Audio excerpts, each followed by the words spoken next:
Ei, vamos falar sobre Luiz Fernando Veríssimo, finalmente. Caso você não saiba, o Luiz Fernando Veríssimo foi um escritor que nasceu lá no Rio Grande do Sul, portanto ele era gaúcho, e ele faleceu recentemente, faleceu no dia 30 de agosto de 2025.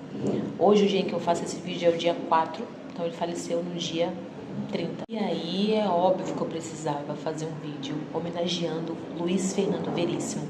O Luiz Fernando Veríssimo teve, no caso, várias profissões, mas a mais conhecida foi, no caso, a profissão de escritor, principalmente cronista. E por que eu gostava muito e gosto das obras do Luiz Fernando Veríssimo? Porque crônicas, caso você não saiba, é um gênero textual que trata muito de assuntos do cotidiano. Então, normalmente o escritor que escreve crônicas é uma pessoa muito observadora, porque ele precisa observar o cotidiano e transformar essa observação em crônica. A crônica pode ser crítica, pode ser realmente humorística, e o Fernando Veríssimo tinha essa ideia aí essa pegada um pouco mais humorística. Dentre várias obras que ele criou, nós temos essa daqui, As Mentiras que os Homens Contam. Também há um livro dele com várias crônicas, que é Crônicas para se ler na escola, que é este livro aqui. Enfim, tem esse outro livro também muito famoso dele, assim, em termos mesmo dos que mais foram publicados e mais propagados por aí. E há duas crônicas, as quais eu gosto muito. Inclusive, uma eu li recentemente com os meus alunos da EJA, que é a crônica O Lixo. Nós temos a crônica O Lixo, do Luiz Fernando Veríssimo, que conta ali a história de duas pessoas que se encontram no elevador, levando lixo para fora, e elas se conhecem através do lixo que vão fora.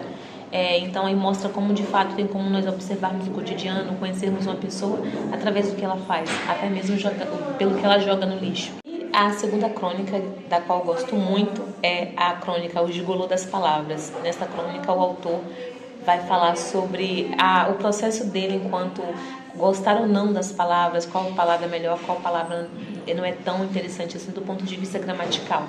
Ele conta, no caso, a entrevista que ele cedeu ali para algumas pessoas que tinham ali esse questionamento para ele, né, para Luiz Fernando Veríssimo. Então essas são só duas crônicas das quais eu gosto, mas que há muitas outras.